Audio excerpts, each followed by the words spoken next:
Kejadian pasal yang ke-11 ayat yang pertama sampai ayat yang ke-9. Kita tahu bersama di sini dengan perikop Menara Babel, saudara. Kita tahu bahwa anak-anak manusia pada waktu itu, saudara, keturunan Nuh, mereka mau membangun yang namanya Menara Babel, saudara.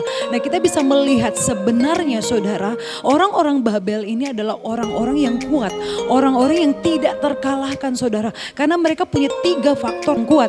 Yang pertama, saudara, mereka punya visi yang jelas. Visi untuk apa? Visi untuk membangun Menara Babel. Kemudian yang kedua, saudara, mereka ini punya yang namanya unity, kesatuan di dalam kehidupan mereka. Kemudian yang ketiga, mereka ini punya komunikasi yang baik antara satu sama lain. Makanya saya bilang kenapa mereka ini sebenarnya adalah orang-orang yang kuat, yang tidak terkalahkan karena mereka punya ketiga ini, saudara. Makanya di ayat yang ke-6 di situ dikatakan bahwa apapun yang mereka lakukan itu pasti terlaksana, saudara. Tapi kita melihat, saudara, di ayat yang ke-7 ini, saudara, Tuhan turun untuk mengacau balaukan, untuk menggagalkan rencana mereka untuk membangun Menara Babel. Kenapa, saudara? Karena motivasi yang salah, motivasi yang tidak benar. Mereka melawan kehendak Allah, saudara. Mereka membangun Menara Babel untuk apa? Untuk mencari nama, untuk mencari popularitas, untuk mencari kekuasaan, saudara. Bahkan di situ mereka katakan supaya mereka hendak berkumpul, saudara. Mungkin kelihatannya baik berkumpul supaya mereka tidak terserak ke bumi, saudara. Artinya di sini, saudara, tidak terserak ini mereka membuat kubu, saudara. Mereka membuat kubu, mereka membuat pertahanan mereka. Disinilah kelihatan keegoisan mereka, saudara.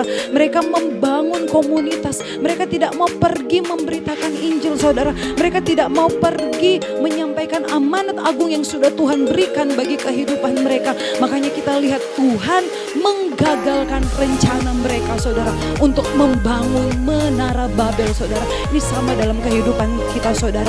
Ketika kita punya visi yang jelas, ketika ada kesatuan dalam kehidupan kita, ketika kita punya komunikasi yang baik, saudara, kita harus cek, saudara, apakah benar motivasi kita benar atau tidak di hadapan Tuhan. Jangan sampai kita mau mencapai visi kita tapi dengan motivasi yang salah, motivasi yang tidak benar, saudara, sehingga Tuhan turun untuk menggagalkan, untuk mengacau balaukan setiap rencana dan visi kita, saudara.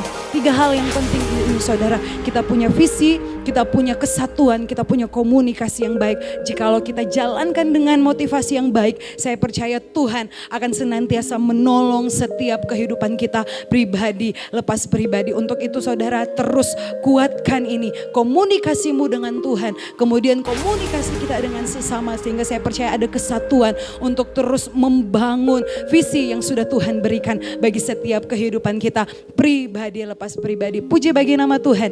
Tuhan Yesus memberkati.